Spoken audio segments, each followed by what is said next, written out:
recording, blah, blah, blah. Hello all. I want to do a little video on machine learning. And in particular, this is going to be on transformers, which I'm trying to learn. I'm having some difficulty, and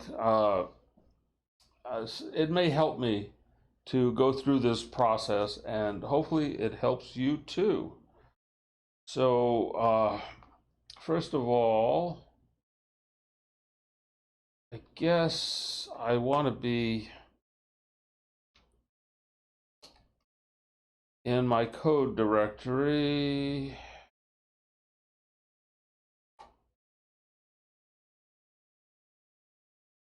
And then in here I have something called test. And inside a test, I have this transformer Jupyter notebook that I copied over from Colab. So this is one of Google's tutorials. And in order for me to run this, I have to be in a virtual environment. So conda activate FastAI. And FastAI has if I do a pip list here, you can see there are a lot of packages in here, a lot of modules, pip modules, and same thing with conda list.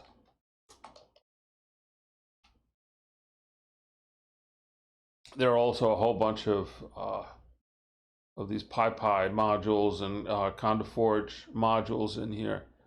So probably more than I need, but it's simple. If you have an environment built already that has what you're going to need to run a notebook, then why not just use it?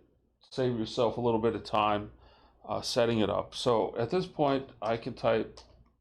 Well, before I do this, I do want to show you also. Let's see. I did install these Jupyter widgets also. So I did a Python -m pip install IP widgets.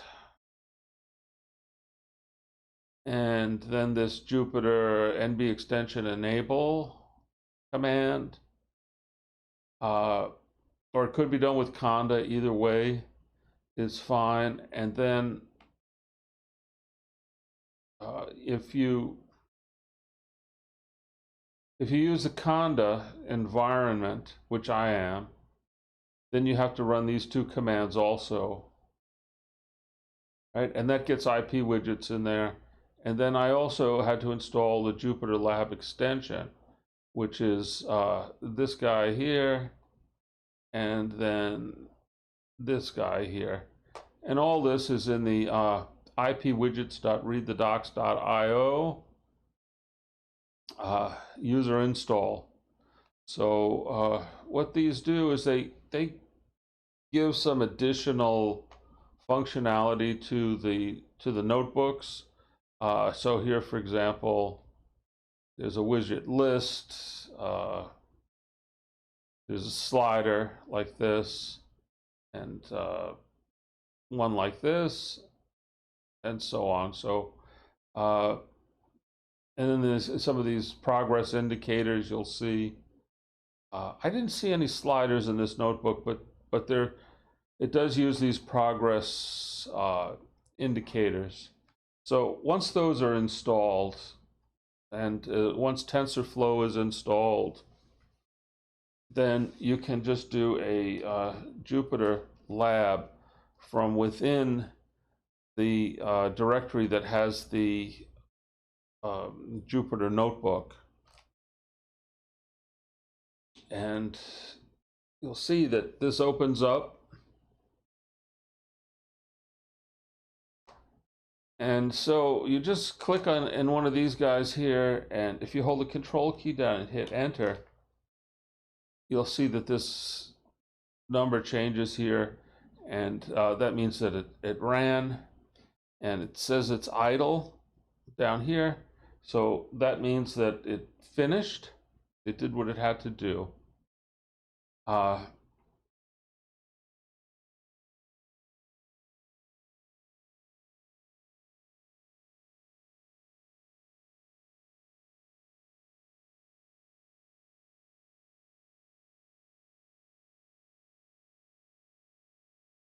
This tutorial trains a transformer model to translate Portuguese to English. This is an advanced example that assumes knowledge of text generation and attention. The core idea behind the transformer model is self-attention asterisk, the ability to attend to different positions of the input sequence to compute a representation of that sequence. Transformer creates stacks of self-attention layers and is explained below in the sections asterisk scaled. Dot product attention and multi-head attention. A transformer model handles variable-sized input using stacks of self-attention layers instead of RNNs or CNNs. This general architecture has a number of advantages. So, I'm not really sure what this means here. These self-attention layers, maybe we'll find out as we go through. I believe that there are feed-forward neural networks inside these self-attention layers. But I think they're different in a number of respects to RNNs and CNNs. The transformer itself seems to be a program and not a neural net. It has a neural net in it. It has actually a couple of neural nets in it, but it seems to be more of a program.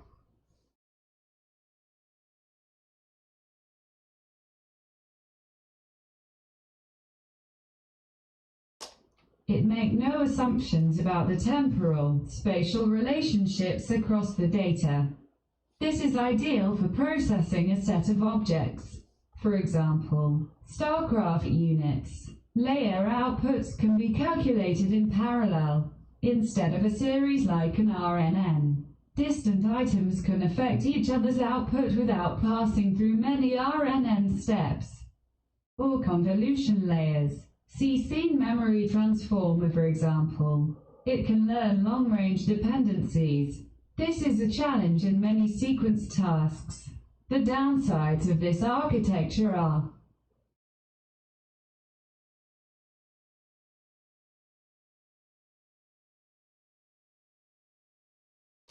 for a time series, the output for a time step is calculated from the entire history instead of only the inputs and current hidden state. This may be less efficient. If the input does have a temporal, spatial relationship, like text, some positional encoding must be added or the model will effectively see a bag of words. After training the model in this notebook, you will be able to input a Portuguese sentence and return the English translation. So it seems that the transformer model is not just for language understanding. It's more general than that. However, I have no idea of what other kinds of things can be handled using transformers. It says time series data, but I'm not exactly sure what that data would look like. So we'll just get on with this example here, which is the Portuguese to English translation. Another thing that this talks about is that we have to do some sort of embedding before positional encoding must be added to the model so that you don't just see a bag of words. And what that means is that if you have a sentence, for example, then these words are going to have a definite position. You know, something's going to come first, something's going to come second, and this is handled using a a series of sine waves of different frequency.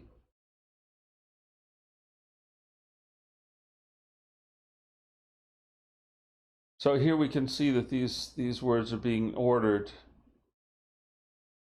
as they pass through. We started with eight words here. This is the first book I had. This is English. This is the Portuguese. I don't know how to pronounce that, and especially since it's on its side, it's not difficult enough to pronounce if it's straight across. But what they're trying to do is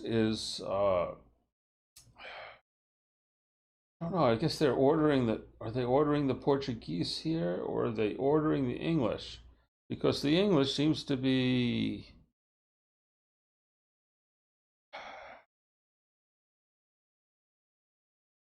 I don't know. I'm having trouble understanding what this diagram is supposed to mean here. All right, so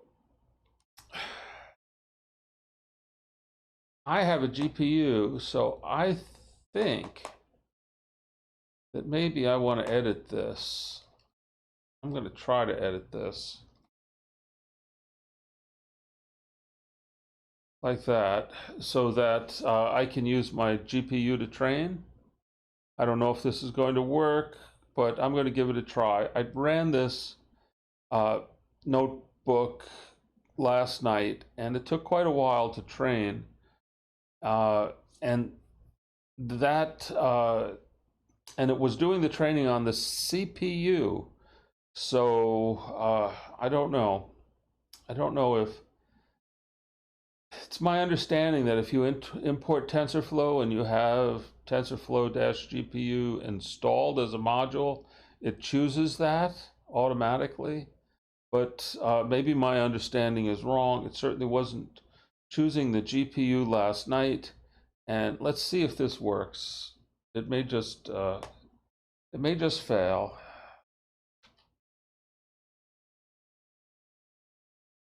Yeah, see, it doesn't like this. All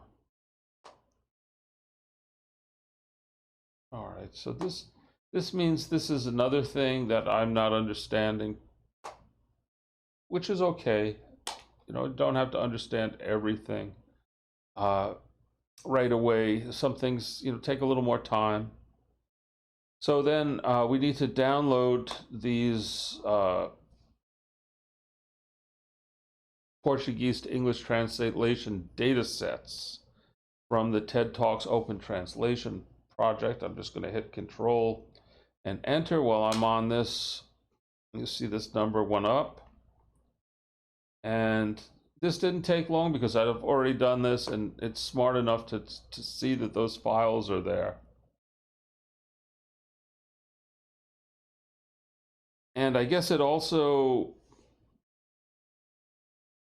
this tfds.load is smart enough to break this up into training examples and validation examples.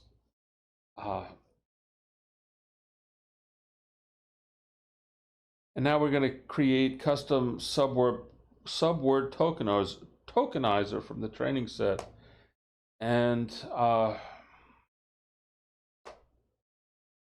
yeah, this is you know, a natural language processing thing that tries to, I guess, break the words up into some kinds of stems, you know, some subwords. I don't know, I looked at this and it looked very strange when it was done. I wasn't sure why it was breaking the words up in the way that it broke them. So I'll run this and we'll see what happens here. So I guess this is just creating these objects, tokenizer under EN and tokenizer under PT. So I guess this means English, and this is Portuguese text, maybe PT. So here's our sample string. Transformer is awesome. And you'll notice down here the notebook, it says that it's busy. So, it's not giving us one of those process bars, which would have been nice to tell us what it's doing and how long it's taking and so on. And so if I go back to this guy, and let me split that horizontally here and do a GPU top here. What happened? GPU stat? GPU stat. It says it's at, that's the fan speed. I don't know that it's doing terribly much here.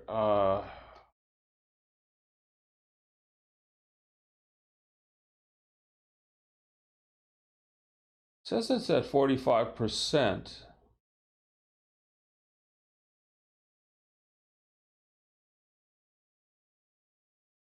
Well, now it's idle, so it's done. And so it's created this tokenized string here.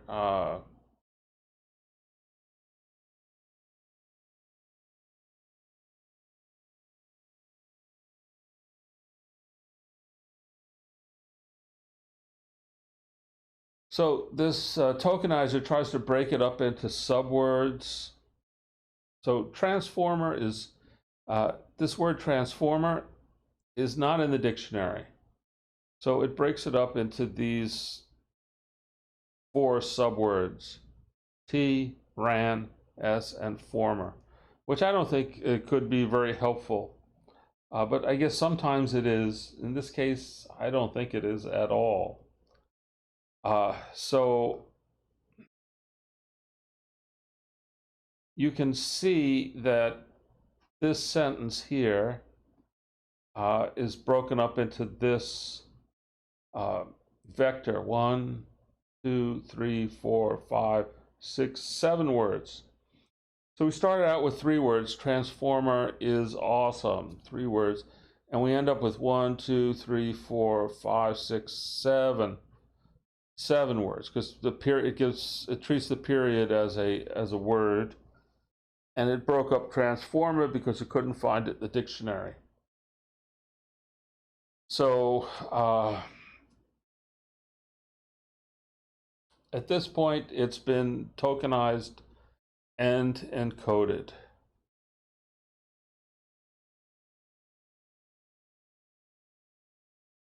And here we are. Let's see, did I run this one here? Run this one.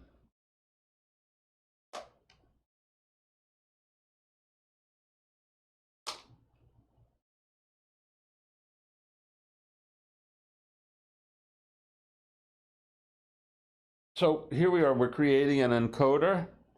So a transformer has 2 sides. It has an encoder and a decoder. And so we're specifying here that the language 1 is the Portuguese text. See that here, tokenizer under PT. And we're passing the vocabulary size for that and the encoded representation. And we're passing that through NumPy, which I think is converting. Well, I'm not sure exactly what NumPy is doing there.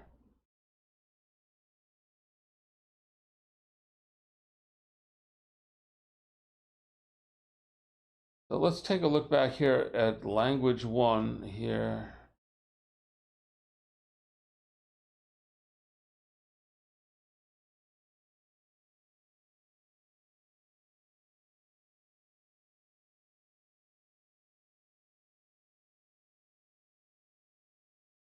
Well, I guess we're going to be passing in language 1 and language 2. So these are arguments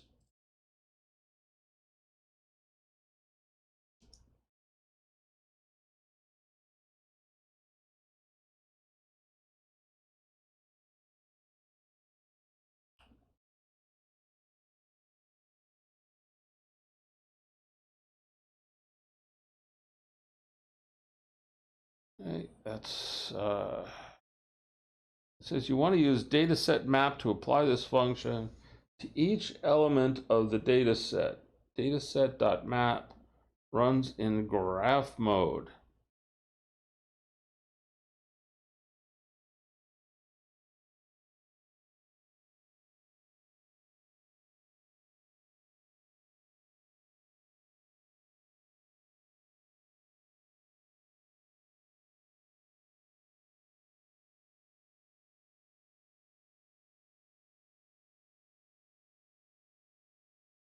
You need to wrap it in tf.py_function.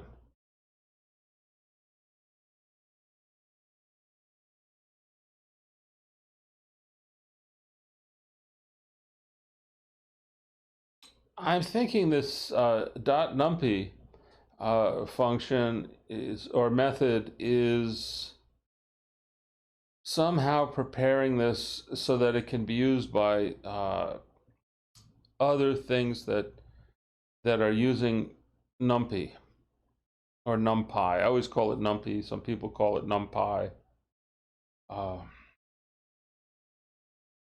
Yeah, not 100% sure.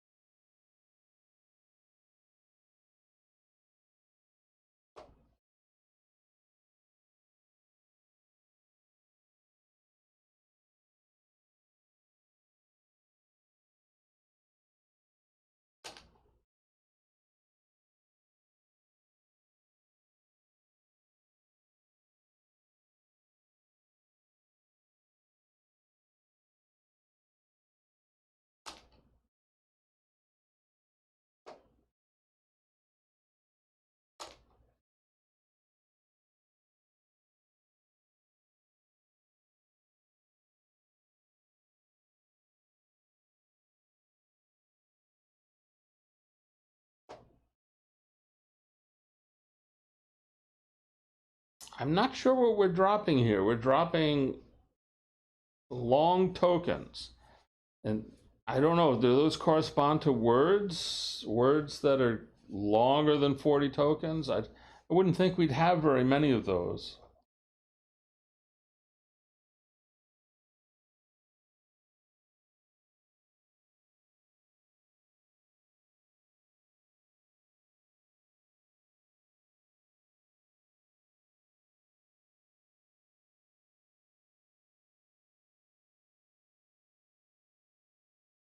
So somehow we're past. We did these things here so that we can map it, which we're going to do here. Train under examples.map.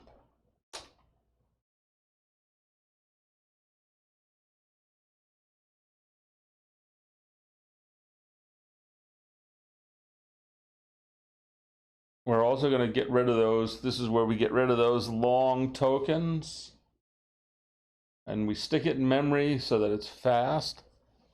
And we're going to shuffle it over here so that well,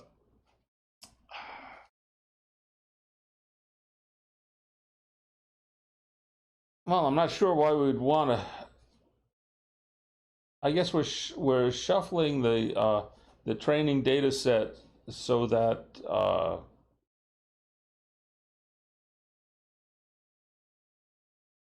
I mean, normally, if you have something like sales data and you want to make sure that you don't put all of the summer sales data in the training and all of the winter in the validation, you shuffle it first. But I'm not sure that's what's going on here. I'm not sure why this is being shuffled.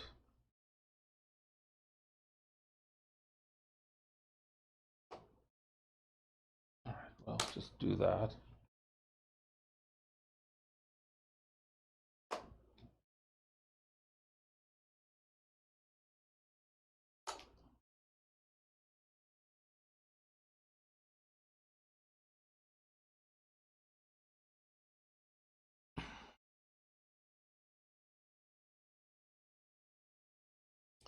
So you can see we're in a numpy array now, and I guess this is the shape of it, 64 by 38. Well, I didn't, we didn't get a look at the original data, so I suppose we could go and look at that, and that would help us figure out why we have this particular shape now for our arrays.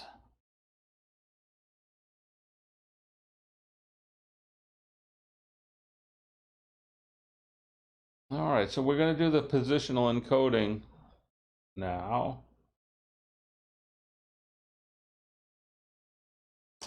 Positional encoding. Since this model doesn't contain any recurrence or convolution, positional encoding is added to give the model some information about the relative position of the words in the sentence. The positional encoding vector is added to the embedding vector.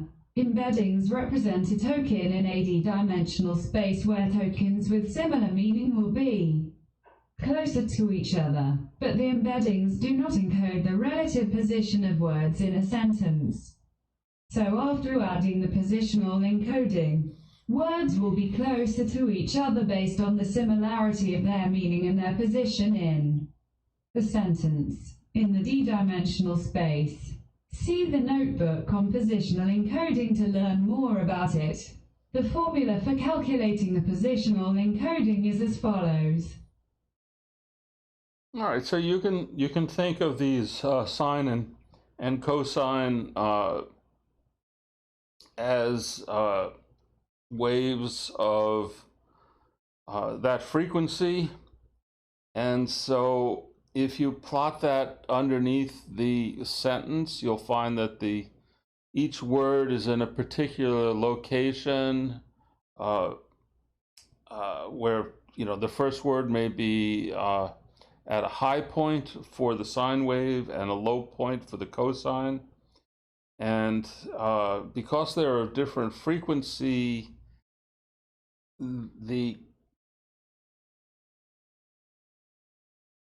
where the highs and lows are of the cosine are going to be shifted compared to the highs and lows of the sine wave as we go down the sentence to different words.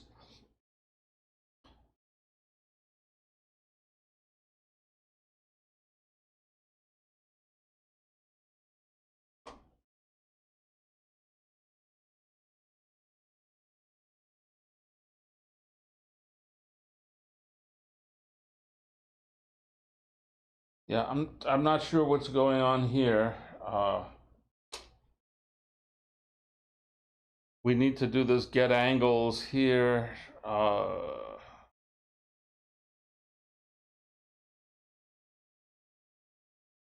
And then we do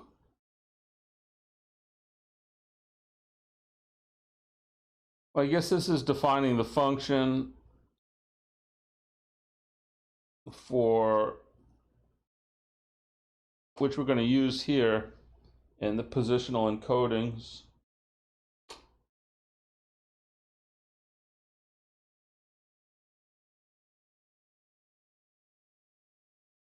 And we're going to get a list of these angles, I guess, and then we're able to use the index of the list, these two lists, and use the index of the sentence.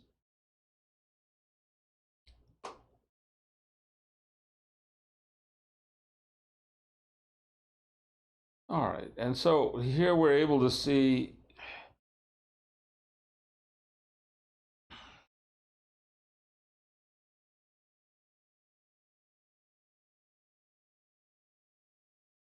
a representation of what those two waves create, and so I guess you're able to look at one of these locations and it's encoding information about the position of those words.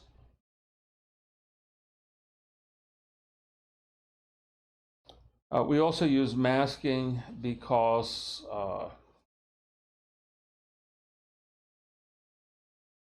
at some point, we are going to be using the next word in the translation as we train as the label.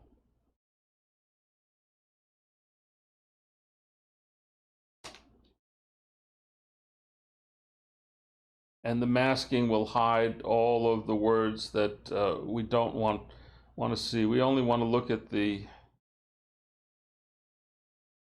what's already been translated.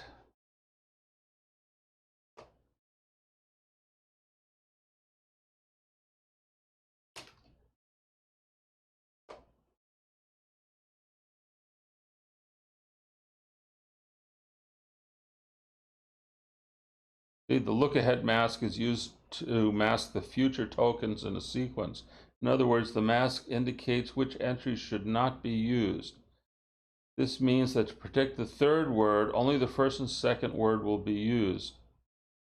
Similarly, right, so we're putting the first and second word in as training data, and we're using the third word as the label when we train the network.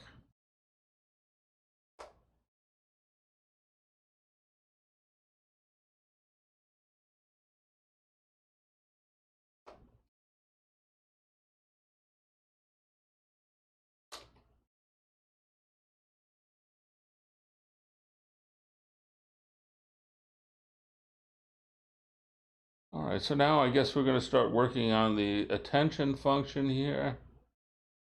The query key and value, this is the equation that's used to calculate attention weights, is a dot product of these vectors. This square root of the dimensionality is used to reduce the dimensionality of this dot product, and then we do a dot product of this vector. So let's just listen to this. The dot product attention is scaled by a factor of square root of the depth.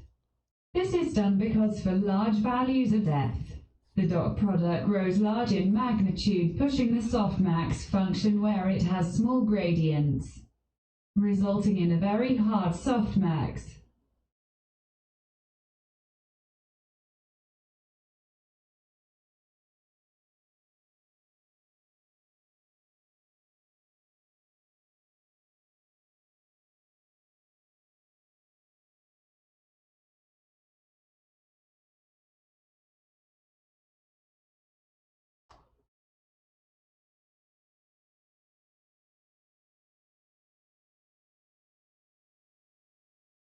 For example, consider that Q and K have a mean of 0 and variance of 1.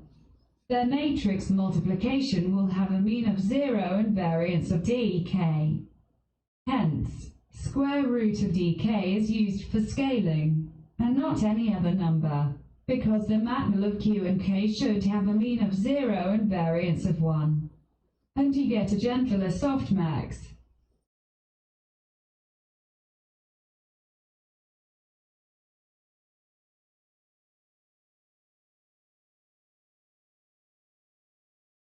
The mask is multiplied with -1e9, close to negative infinity. This is done because the mask is summed with the scaled matrix multiplication of Q and K and is applied immediately before a softmax.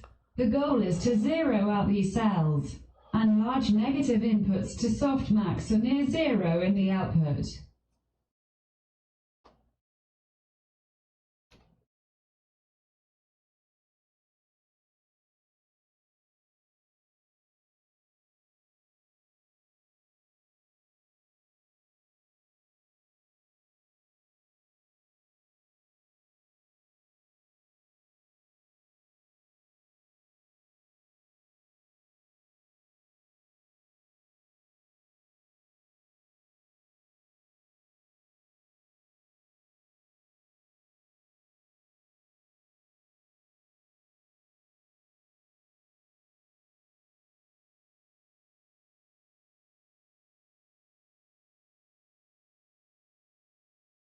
As the softmax normalization is done on K, its values decide the amount of importance given to Q. The output represents the multiplication of the attention weights in the V value vector. This ensures that the words you want to focus on are kept as is and the irrelevant words are flushed out.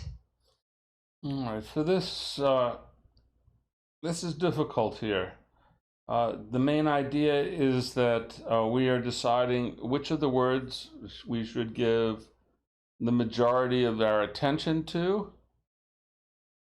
You know, which is the most important word in the sentence.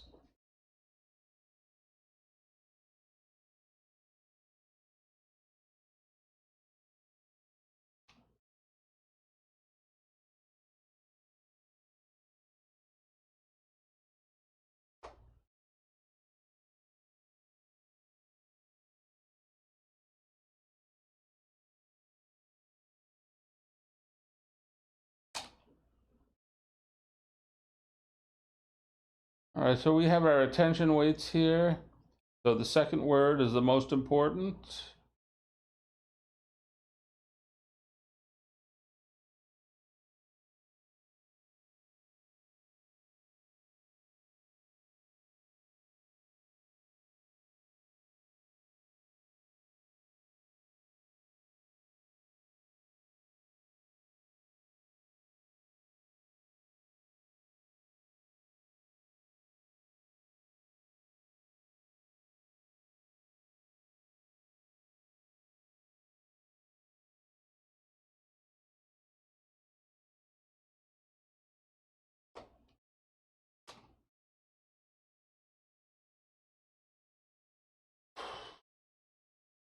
So I think this is being done over and over because these are multi-headed, and so we'll get a weighted average of these at the end, and that will help. That will give us which one we're going to put our attention on.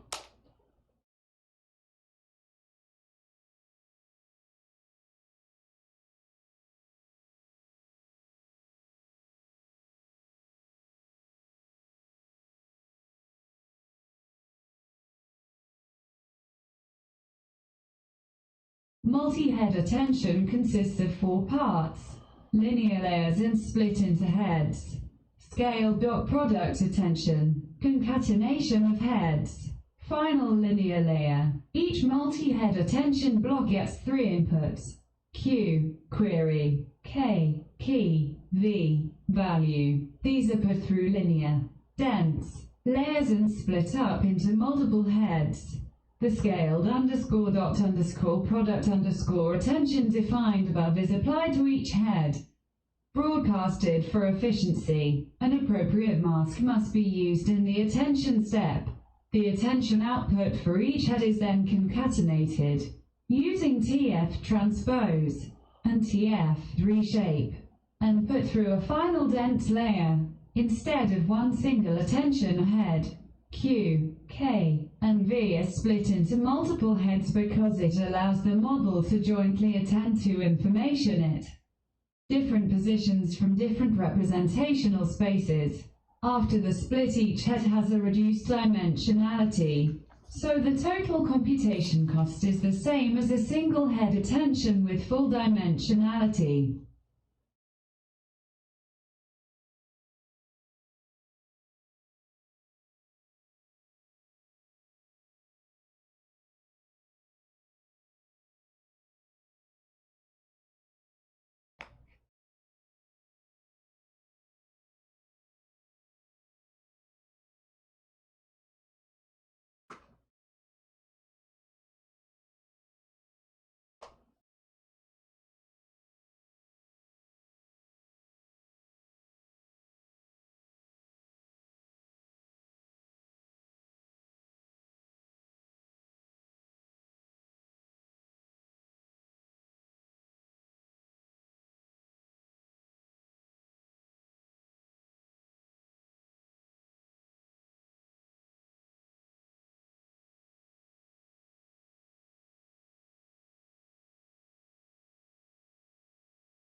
Hmm.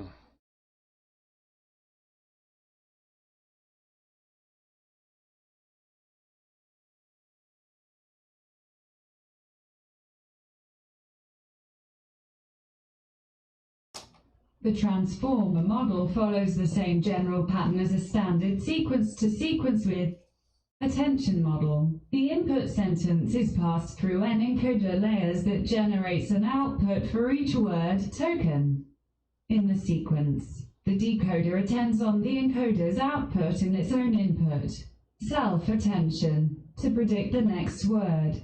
Encoder layer. Each encoder layer consists of sublayers.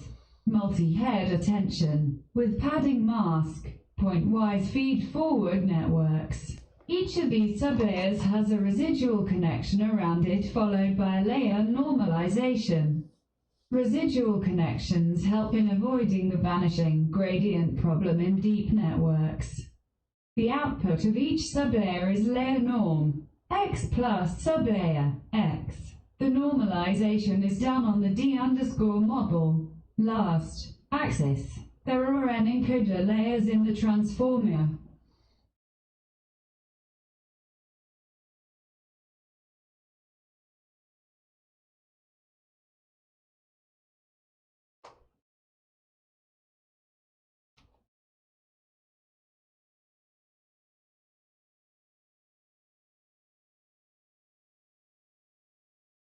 All right, so here's an encoder layer that we are defining.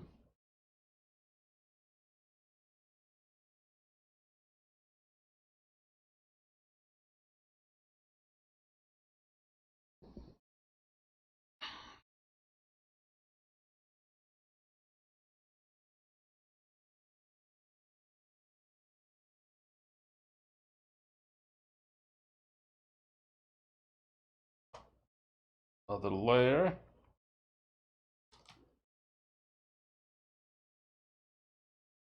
Giving us this tensor shape.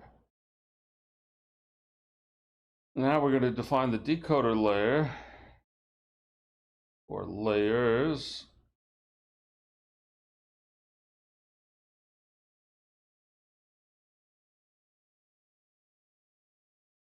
Decoder layer. Each decoder layer consists of sublayers. Masked multi-head attention, with look-ahead mask and padding mask. Multi-head attention, with padding mask, V, value, and K, key, receive the encoder output as inputs. Q, query, receives the output from the masked multi-head attention sublayer. Pointwise feed-forward networks. Each of these sublayers has a residual connection around it followed by a layer normalization. The output of each sublayer is layer norm, x plus sublayer, x. The normalization is done on the d_model. Last axis. There are n decoder layers in the transformer, as Q receives the output from decoder's first attention block, and K receives the encoder output. The attention weights represent the importance given to the decoder's input based on the encoder's output. In other words, the decoder predicts the next word by looking at the encoder output and self-attending to its own output. See the demonstration above in the scale dot product attention section.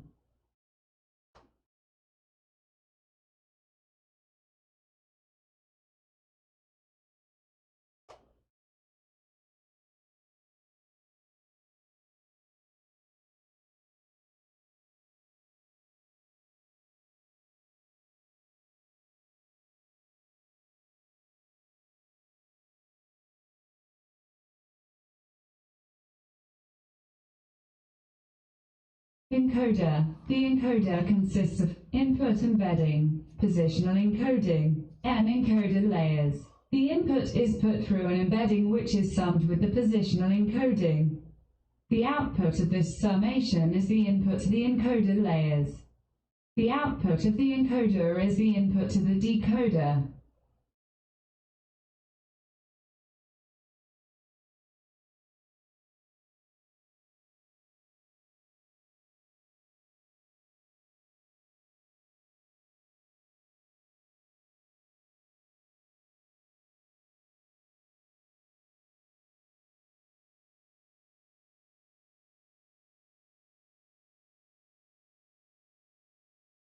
Decoder. The decoder consists of output embedding, positional encoding, and decoder layers. The target is put through an embedding which is summed with the positional encoding.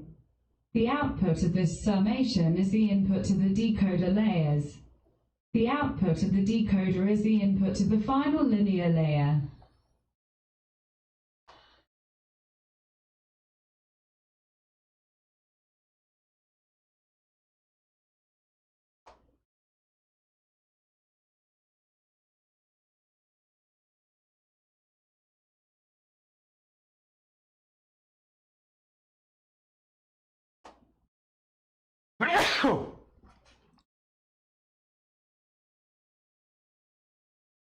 So we've built all of the classes necessary to create the transformer. Now we're going to create the transformer.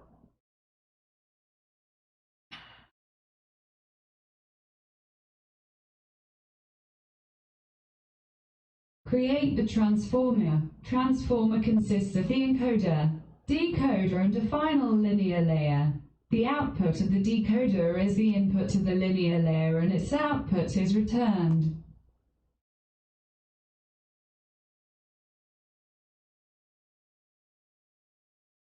So here are the three layers.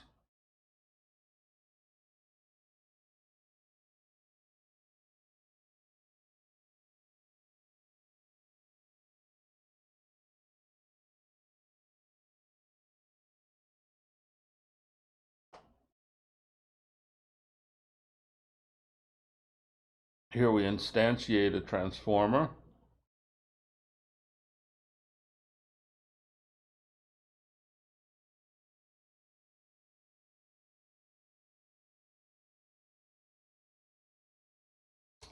Set hyperparameters. To keep this example small and relatively fast, the values for num_layers, d_model, and dff have been reduced.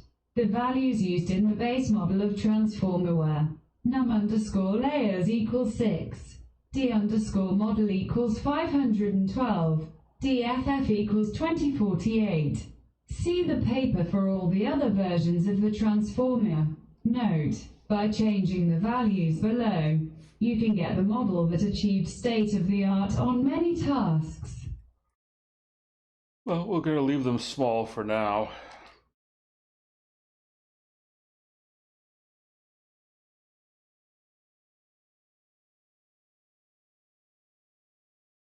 So this is a popular optimizer.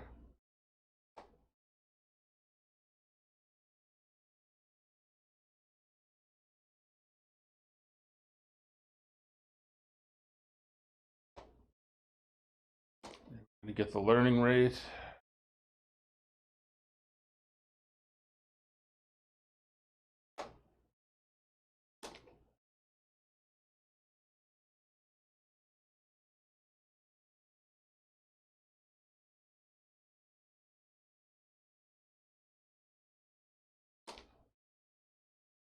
Is there a loss object?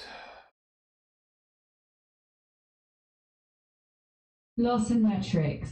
Since the target sequences are padded, it is important to apply a padding mask when calculating the loss.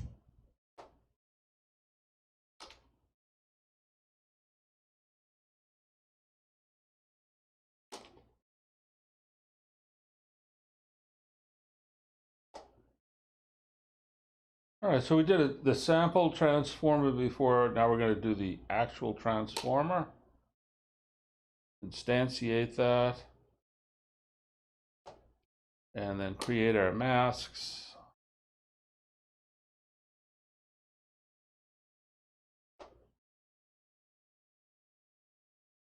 Here we're defining the path where we're going to put the files, the training files.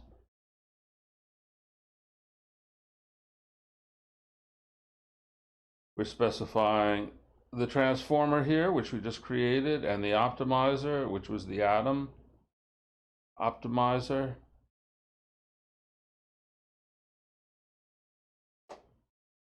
And we're going to have some checkpoints so that we can do saving.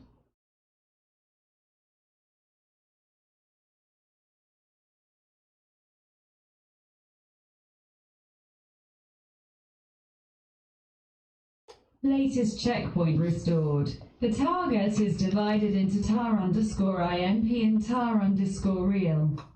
tar_inp is passed as an input to the decoder. tar_real is that same input shifted by 1 at each location in tar_input. tar_real contains the next token that should be predicted. For example, sentence equals SOS, a lion in the jungle is sleeping EOS. tar_inp equals SOS, a lion in the jungle is sleeping. tar_real equals a lion in the jungle is sleeping EOS. The transformer is an auto-regressive model. It makes predictions one part at a time, and uses its output so far to decide what to do next. During training, this example uses teacher forcing, like in the text generation tutorial. Teacher forcing is passing the true output to the next time step regardless of what the model predicts at the current time step. As the transformer predicts each word, self-attention allows it to look at the previous words in the input sequence to better predict their next word. To prevent the model from peaking at the expected output, the model uses a look-ahead mask. Alright, so we're setting the epochs to 20 here. That's the number of times we're going to run through this to train.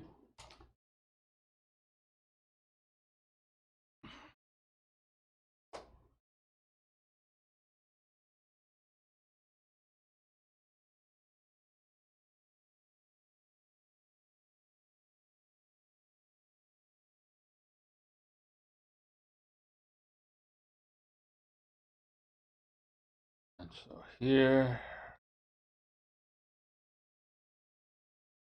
Portuguese is used as the input language and English as the target language.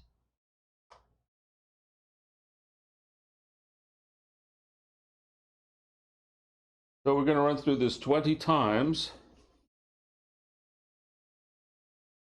And I don't know, I've done this already, so it may be that it's not going to run again. It may be that since we have checkpoints, it doesn't have to run again, in which case it may go through very quickly.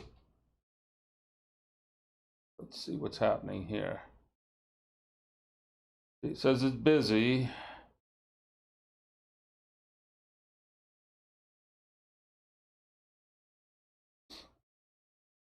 So this is going to take a while. It is going to run it again.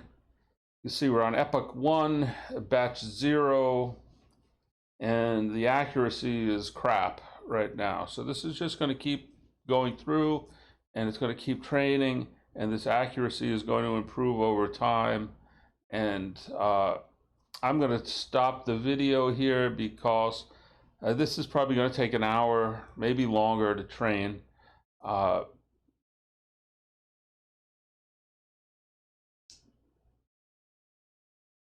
So this is not something that you're going to want to see.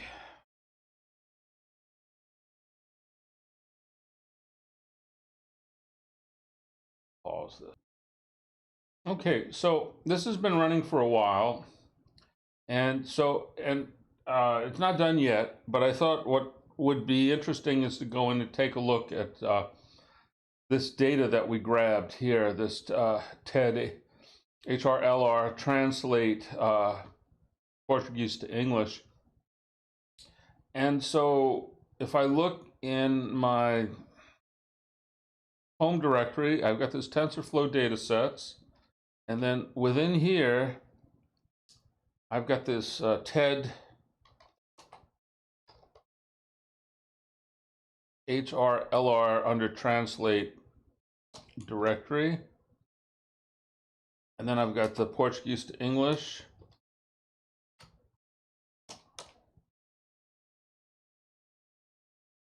And then I've got this 1.0.0.0. And within here, I've got the data set, which includes a JSON file, a test set, a train set, and a validation set. So why don't we do this? Let's get for file in ls.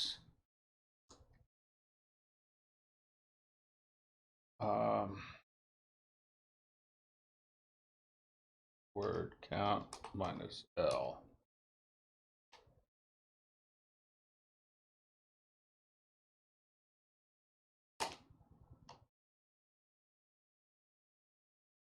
No, that didn't work. Let's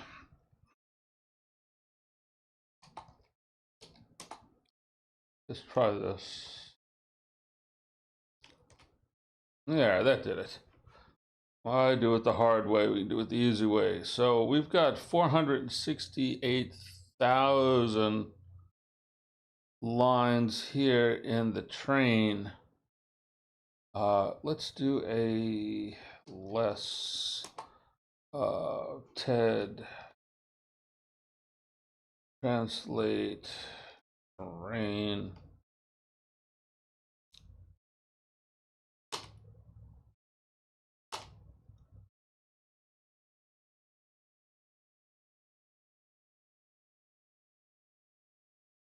All right, so it's in some strange format.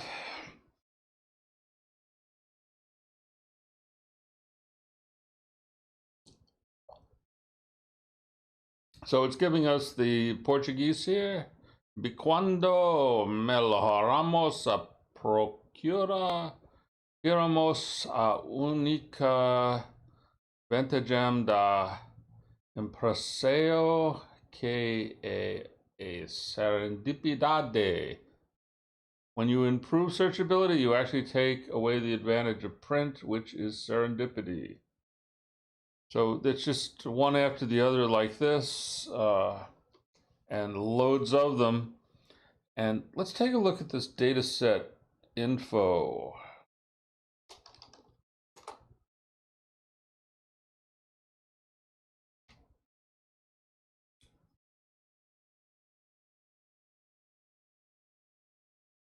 So this is who wrote it, or who compiled it.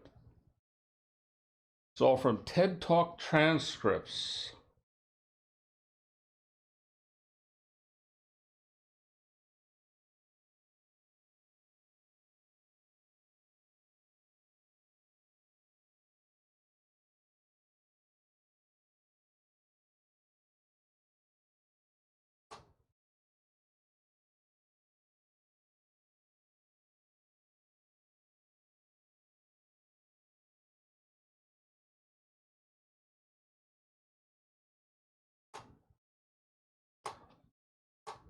All right, so maybe this is, maybe these are each considered tokens.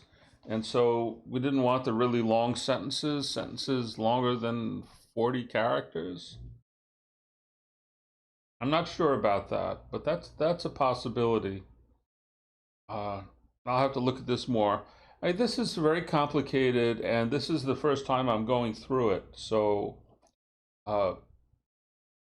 that's all right if I don't understand everything the first time through. Now let's take a look at where we are. Down here to the bottom. Here we go. So we're on the third epoch right now, and the loss hasn't really changed very much. We started off with a loss of 0.36, and we went down to 0.34, and we're still more or less in the same area. So this model is it's got a way to go. All right, so I'm going to put this on pause again, and I'll come back when things are looking more interesting. Okay, so this finally finished up, and the accuracy I don't think is that great. It's 72%. I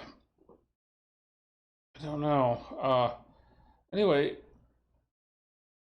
this is what we're going to do next. We're going to evaluate this.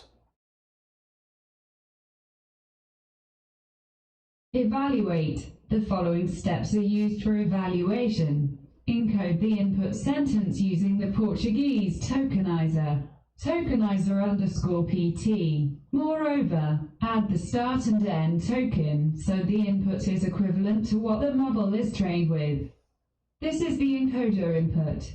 The decoder input is the start token equals tokenizer_n vocab_size. Calculate the padding masks and the look-ahead masks. The decoder then outputs the predictions by looking at the encoder output in its own output. Self-attention. Select the last word and calculate the argmax of that. Concatenate the predicted word to the decoder input and pass it to the decoder. In this approach, the decoder predicts the next word based on the previous words it predicted. Note: the model used here has less capacity to keep the example relatively faster, so the predictions may be less right. To reproduce the results in the paper, use the entire dataset and base transformer model or transformer XL by changing the hyperparameters above. So this does all of what was just discussed. And then we're going to we're going to get these attention weights. This is actually just defining the function. We'll see this function later on. Here we're defining the translation, which uses the functions we just created. And now we're going to run translate here, and we're going to pass in este es un problema que tenemos que resolver. This is a problem we have to solve. All right, and so it comes out, and here's the predicted translation. This is a problem that we have to fix it, which is not, this is a problem we have to solve, but it's fairly close. And similarly, I ran these all just a little while ago, and you can see they're close, but they're not perfect. And so here is the graph that we defined up here. This is that plot attention weights. So there are 8 of these. There are 8 words here, right? This is the translation for this. This is the first book I've ever done. And we're seeing the weights for each of the words. This is prior to taking the weighted average to determine where the actual attention should go, and I believe it should go on book. I'm really not sure how to look at this and understand that from looking at this. Maybe I'm missing something here.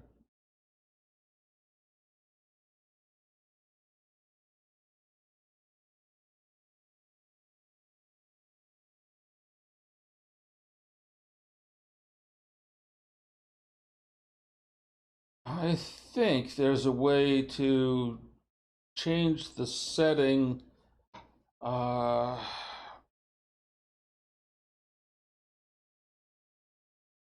Maybe this is it here. Here. Maybe dark.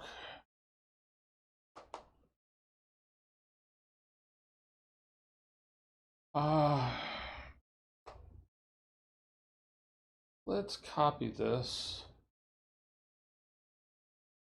What is this up here?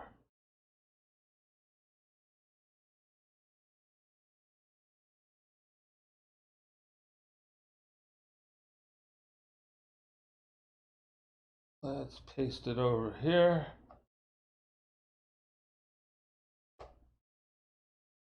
And then change this to dark. Because there may be something that I'm not seeing. I think it's Control S to save this. And let's go back.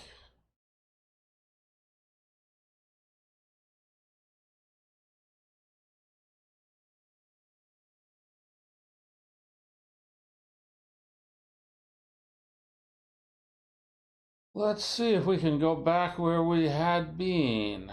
I'm not seeing it now.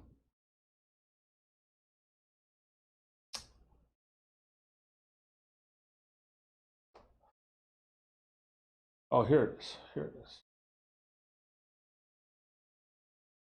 Yeah, this looks quite a bit different now. I think this is easier to read. Sorry about not figuring that out sooner, but still there's nothing here to help with this. But that's it. Here's the summary. Just read this.